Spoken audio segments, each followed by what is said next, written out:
Welcome to CooLife Podcast, brought to you by therealthingdating.com. www.therealthingdating.com. Polydor Records for out scouting. This girl grabbed my bangs and ran my head right into the speaker. Oh, And everyone cheered like this. Yeah.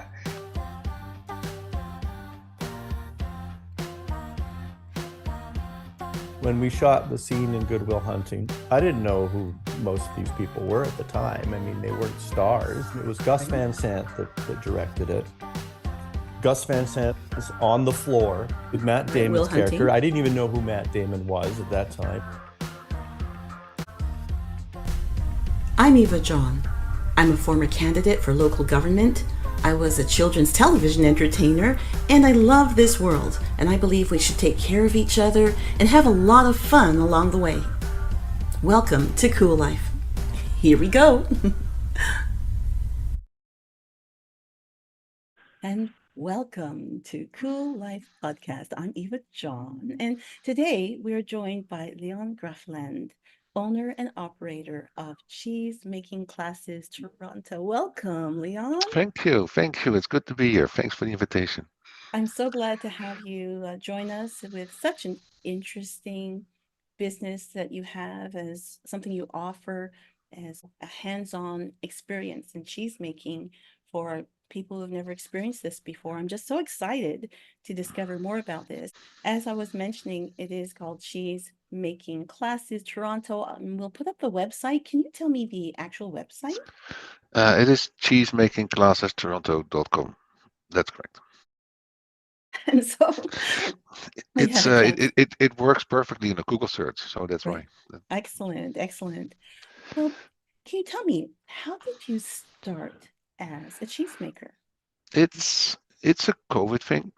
I'm a whole career. I'm in tourism. So during COVID, there was nothing to do for a year and a half, almost two. And in all honesty, it was my wife who looked at me from, you are not going to stare at me for the next couple of time. And Conestoga and Kitchener, they just started their first professional cheesemaking course, college level. And I just jumped on it because I am from the Netherlands. I am from Gouda. And I thought it was a fun thing to do during COVID. And for a year, I got trained by one of the, or a couple of the best instructors all over the world, because nobody had to travel. And it was a lot more difficult and broader and more interesting than I expected it to be. And after 1 year, I became a professional cheesemaker. So we started with 8 people and we ended up with 6, I believe. And then the second year had like 30 students, and now it is getting bigger and bigger. That's pretty amazing. And, knowing that this was something that blossomed out of the pandemic, and seeing something good coming out of something bad that was challenging for the whole world. And kudos to your wife for not accepting starting you 2 years in a row. I will tell her a little later. Well, as a cheesemaker, though, I mean, there's one thing to have a skill, and another thing when you decide that you're going to share that as something you're going to teach to others. Like, what happened in between having that skill and knowing that you wanted to take the responsibility and the lead role of teaching? Well, I'm a tour guide, a private tour guide for a long time. For since 2017 in Toronto, Niagara Falls. So I talk and I educate every single day. I meet new people every day, and I tell them about the city, the history, the culture, things like that. So the transition going from cheese to tourism, or from tourism to cheese, was not that hard, to be honest. I did some production, uh, mainly Gouda, around Kitchener, Waterloo, but the commute was simply too much at one point. So I combined 2 things that I'm good at, what is making cheese and and talking, and it works. Everybody is very excited. It's a good combination. That's pretty amazing that it was just making use of a talent that you already had.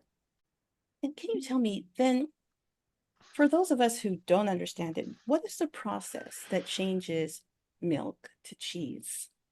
Mm, well, the foundation is more or less always the same for like 80% of the classic Italian cheeses, Swiss cheeses, Dutch, French. You start with a starter culture that sours the milk and that protects the milk more or less from getting all the other bacteria that you don't want in there to keep them out. Aside from that, it changed the sugars into from lactose to lactate. I don't want to go too technical. So that means that a lot of people who are lactose intolerant, they can still eat cheese. And then Oh, the second step is using normally an animal rennet to separate the water from uh, the proteins and the curds, and that's how you make cheese in the easiest way possible. well, a So little later, it's a thing of getting the water away, separated from the hard materials in the milk. And right, a little later, I might ask you about some of those interesting words that came up, rennet and so on, and some of the science behind it, which is absolutely fascinating.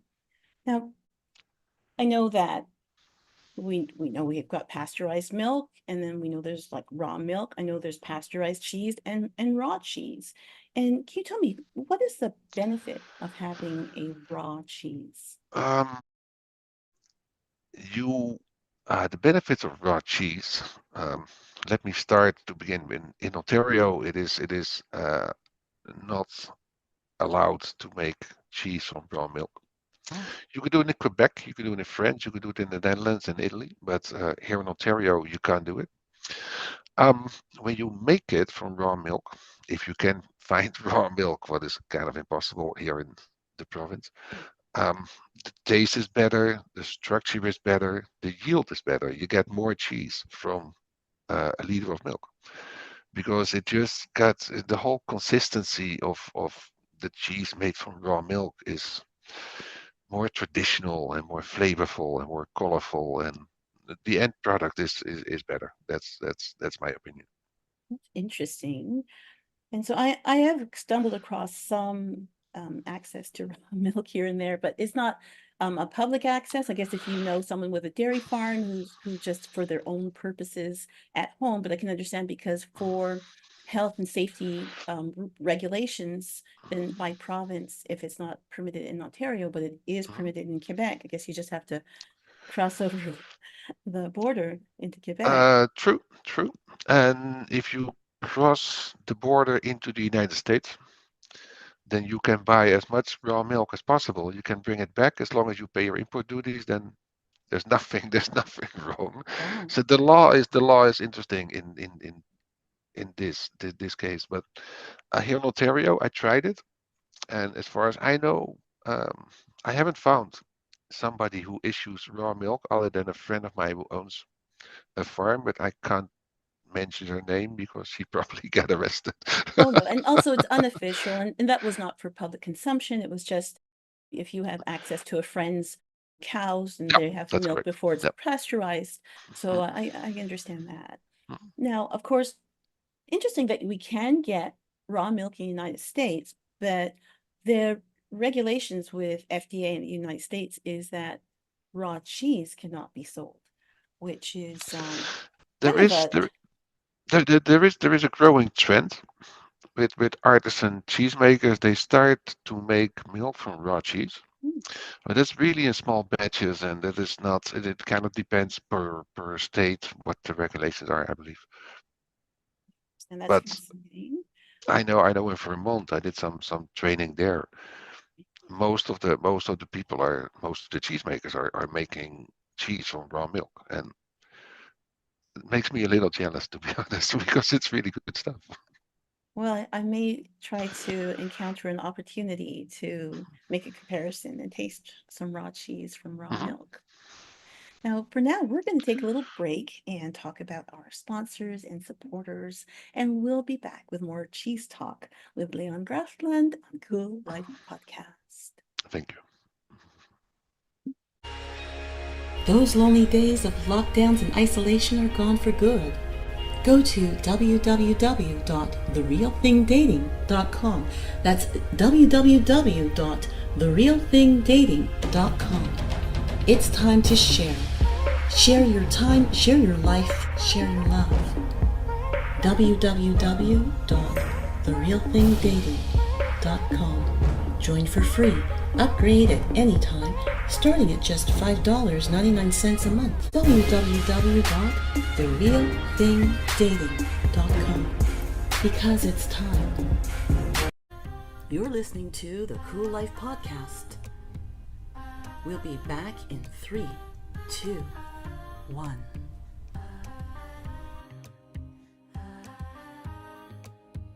And we are back on CooLife Podcast, continuing with Leon of Cheese Making Classes Toronto.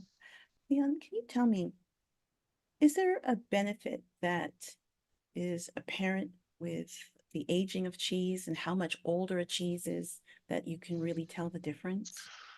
It depends. It depends on what cheese you are making. If you're making a cheddar or a Gouda or a Swiss, one of those hard cheeses, they really get flavor after 8 months, a year and a half. A good cheddar you can put it on the shelf for about 3 years. Italian Parmesan, same thing, 3 years, 5 years. Just let it sit, and it's getting better and better and gets more flavor every time.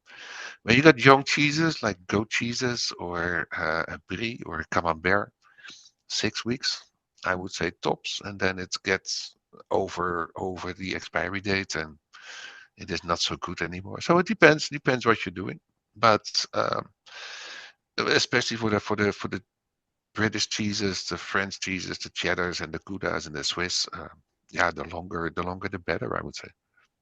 Interesting. That's a big commitment. Quite a lot of babysitting if you're talking about 5 years It of is. minding a cheese. I Now, like to say it's a baby that never grows up. You just keep on dusting and flipping right, and right. taking care of it. Now you were even mentioning the expiry. So knowing the difference between when you're aging a cheese well and when Mhm. that cheese is getting to the point where it's expired, what is that just coming from knowledge or from, having an expiry date? Is it just from seeing bacteria growth? Um, nope. And yes, making cheese is easy, and then everything that happens the day after, that's where the difficulties and the complexity starts, I always say, because it is a matter of keeping it clean, keeping it the right temperature, and so that all the bacteria and the cultures in the cheese can still continue to do their work, but you don't want to go too slow or too fast. And then it's a whole range of small little things that can go right, but can definitely go wrong. That's for sure. Now, I mean, for a student taking your class and learning about cheese and monitoring it, is that something that they should do with someone more experienced standing over their shoulders over time? Or will they be able to gain knowledge to say, okay, I know and understand what to watch for when the cheese is expiring? I give all the information sheets and the data sheets and things like that. We make cheese just right here on the spot. And well, we lay a foundation. We lay a good foundation for a start. And I mean, it is 4 to 5 hours, so you cannot do everything what I did in a year. That doesn't make sense, right?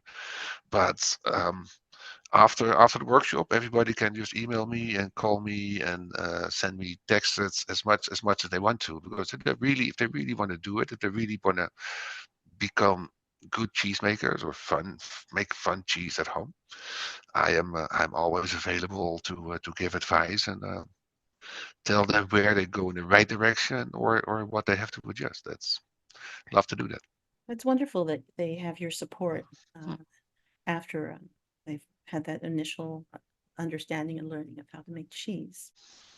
On the issue of the precautions that are made when they are, learning about cheese and bacteria on the bacterial growth. I mean, there's Mhm. some things where I guess as cheese is aging, things are added that will protect the cheese from bacteria growth. So what types of things are added that you're teaching your students to use to protect from growth of the wrong kind of bacteria? And not a whole lot. It is the starter culture at the beginning of the process that protects the cheese, and that is a powder. I always say it's a living bacteria, but it's a powder. Oh, It doesn't stare you in the face. I always say because it okay. is just it is just a powder. You don't see that it's a living thing, but that Mm, protects the cheese from everything else that you don't want on the inside. All the pathogen and the things that can make you sick in the most negative way. right. Well, I guess just like anything that we would consume, then there's, a plan and a layout for that. I mean, I understand from the most like simple, rustic access to like preserving and aging cheese that like salt is one of the ingredients that protects against incorrect bacteria growth. Is that correct? Is that right? It slows it down for sure. If you make a blue cheese, then you have to use extra salt to actually have the blue mold growing in your cheese. Well, when you make a mozzarella, I hardly use any salt, but you also eat it right away, so it doesn't make a difference. Wax for some cheeses. I sometimes I wrap them in a cheesecloth with butter or lard, just to give it a coating on the outside.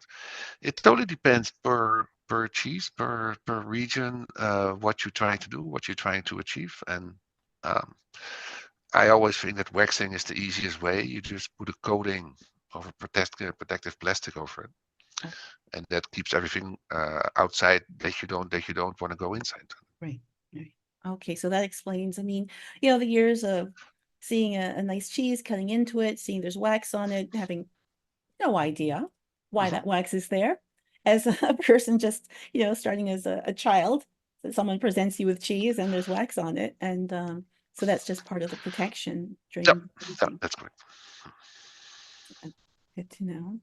Now, in something that's just a little bit more of wondering if there's a blending from the fantasy world to the real world, that for those of us who know and love Star Trek and that whole world of Star Trek, that there was one of the iterations of the TV series called Star Trek Voyager. And in this series, there was a character, Neelix, who was responsible for feeding the crew. He was an alien that was picked up along the way and helping them out as they make their way back to Earth, lost in the Delta Quadrant.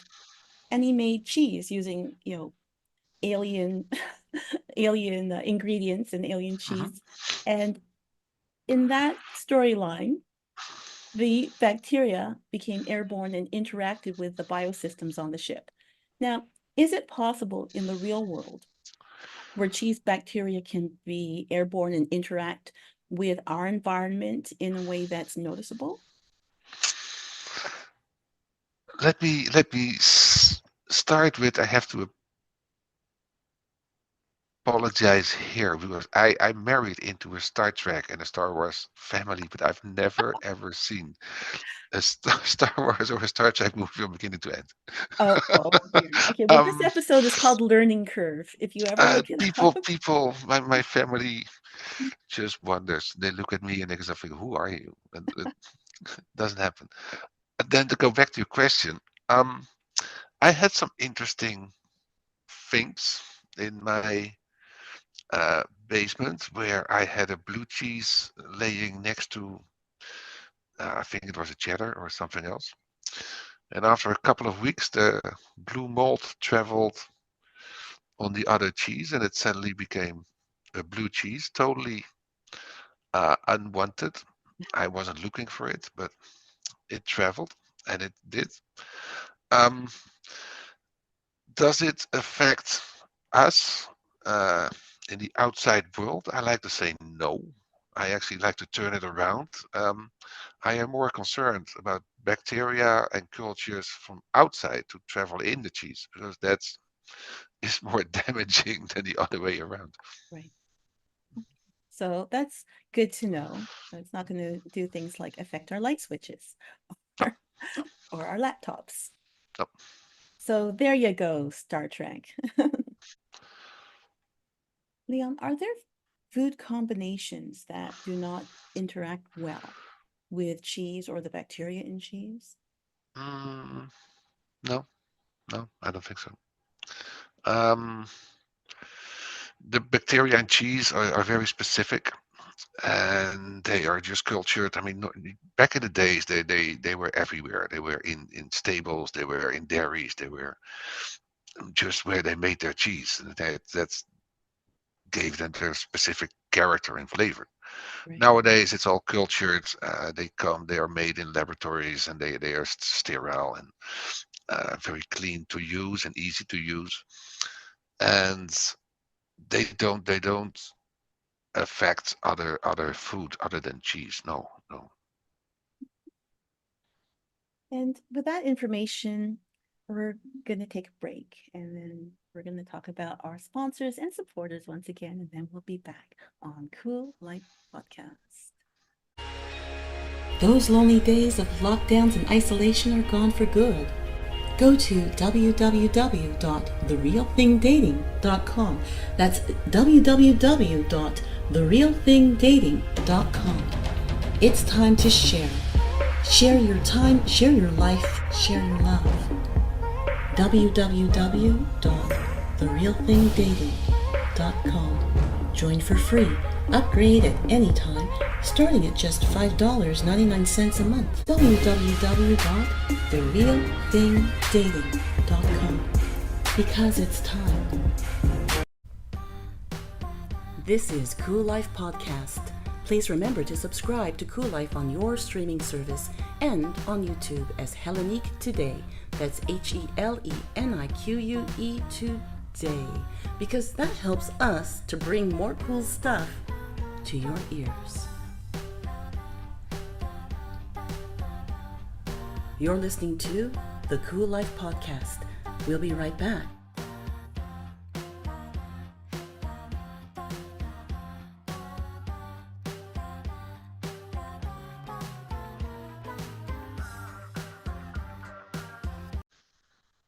And we are back on Cool Life Podcast. I'm Eva John with Leon of Cheese Making Classes Toronto. And Leon, can you tell me, prior to working as a cheesemaker and teaching cheese making, can you tell me a little more about your previous life in business before coming into this business? I My career made a couple of interesting turns, let's say it that way. I have a college degree in economics and marketing. Mm, That's somewhere collecting dust, somewhere in a box. I don't even know where it is. In the late 90s, early 90s, mid 90s, 93, 94, somebody offered me a job to become a tour guide. And my first reaction was no. And then I thought about it for a second. And the next thing I know, I was driving safaris in Africa. And I was strolling around on markets in Mexico and in Peru and in Bolivia and Chile. mm, I did it for quite a while. And at one moment, I was in Peru and I meet a Canadian tour guide, and he introduced me to three of his guests, and one is now my wife for 17 years. So that's the reason wow, I'm in that's Canada. wonderful. So we started the Scene Travel Cafe at one point. That was, I believe, the first lunch cafe with an adventure travel agency combined. So enjoy a good lunch and book your next adventure kind of idea. Mm, Um, that went well for a couple of years, and things went sideways because the economy and some other things. That I worked for a large Canadian travel agency, and with that, um, by a total fluke, I started selling private space travel for an European American company. So kind of what Virgin Galactic is doing and Blue Horizon from Amazon. This was a Dutch American adventure, and a friend of mine switched his job from KLM to this company, and he offered me the Canadian rights to sell it. So that was fun. I often say I was the dumbest man in the room, but I had the best story, and I was selling a seat for you to go to space. So that was fun. Like so we can put a pin in that. That's pretty amazing because you're referring to obviously it was quite ahead of its time. You know, Blue Origin is doing this from Virgin, is doing this Virgin Galactic, and the fact that you know having your finger on the pulse of the future we and were we were a couple of years too early, in all honesty, and I'm very happy that Virgin Galactic and other companies are flying to space at this moment. But we were just a little bit ahead of the curve, or before the curve, I have to say, and we peaked too early, and they ran out of money. So um, I went back to guiding, and COVID came, and I'm making cheese. you're making cheese. Wouldn't it be interesting to just backtrack and see the trail of the success or the introduction of these kinds of space travel companies that to find out that maybe you inspired them to do what um, they're doing. well, I like to say that we went parallel for a long time. Right. And there was not really a race because people are supporting each other and companies are supporting each other because everybody wants the same thing. But yeah, it is. Um, I don't regret it that it went sideways on our side. I mean, I was just in sales. I had nothing to do with all the decision making. But um, yeah, it gave me an opportunity to go back to my roots and start guiding and what I said now, becoming a cheesemaker and meeting all those interesting people who are interested in food and the culture of Toronto and things like that. It's I don't regret it. I see it as a new start, and it works very well for me.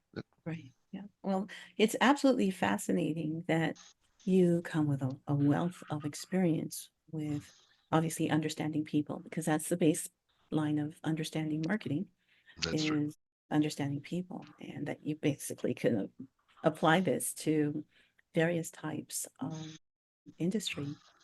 That's really wonderful to see and to see what it's blossomed into now. Mhm. Now, for what people are experiencing currently going into your cheese making class as a student, when they complete your course, do they have everything they need as far as their knowledge to, from this point forward, make cheese with confidence? I am still learning every day, Mhm. and when I make cheese myself, things still go wrong. Um, so what we do during these workshops is we give you a foundation, we give you a good start. Um, with where you can find the ingredients and the right milk and how to we give you the techniques how to do it.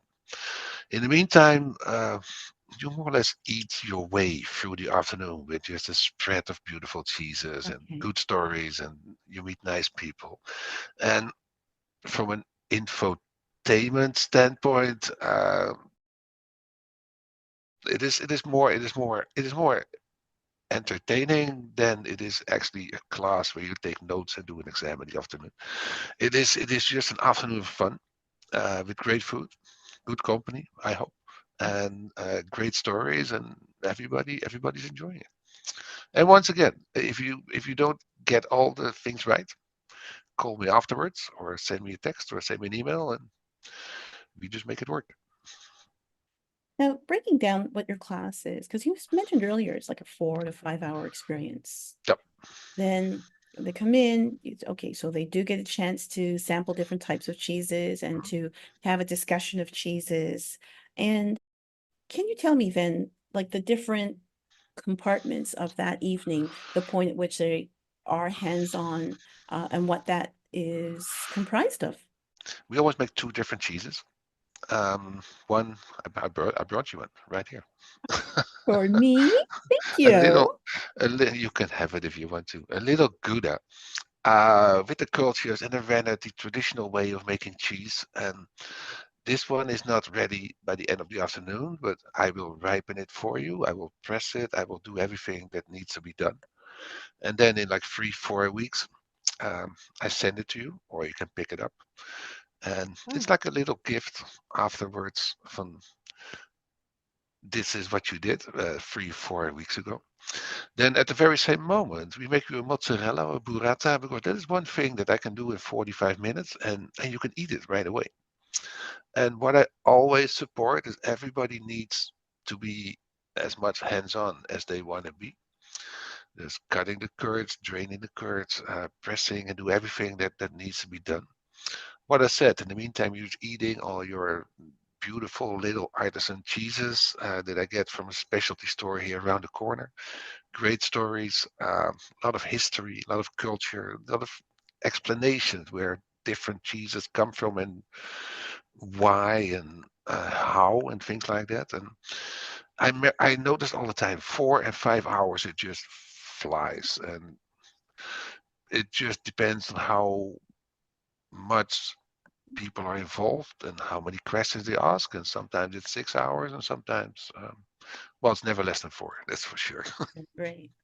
Well, it's amazing that you are able to pack so many good experiences in that amount of time and knowledge as well. You have mentioned on your site that you make a distinction between classes that have vegan cheese being provided for people who are vegetarian and vegan, and then that's separate from the classes where cheese made with actual dairy products. That's good. Yep. So what are the ingredients that go into a vegan cheese if there's no dairy, if there's no milk products at all? It's mainly based on cashews and coconut oil. And for the rennet, we use a gel that comes from a seaweed. It's called agar, and it's a powder form, but it works exactly the same as an animal. I mean, the rennet comes from an animal stomach, so that's you have to kill the animal to get the thing. So vegans, they made a choice for all the right reasons, and for that reason we keep it separate. And it is a different process. It's a different technique, but cashews and coconut oil, coconut milk, and from there you can put every ingredient in it what you want, every spice, herb, things like that. It's a different cheese, but it's interesting and it's fun to do. And most of it is ready to eat compared to the traditional milk cheeses. Oh, I see. So then aging is not as much a part of the process No, with a no. vegan cheese. Okay, good to know. Well, thank you for this fascinating information. And for today, that's part one of our conversation with Leon Grefland of Cheese Making Classes Toronto. We'll continue with part two. Please look out for the post of part two. And until then, I'm Eva John. Bye. And that was our show. Thank you for listening to the very end. Please remember to subscribe through your streaming service to get more access to our guest interviews. Also, please subscribe on YouTube to help support our podcast. Until next time, I'm Eva John for CooLife Podcast. Thank you for turning me on.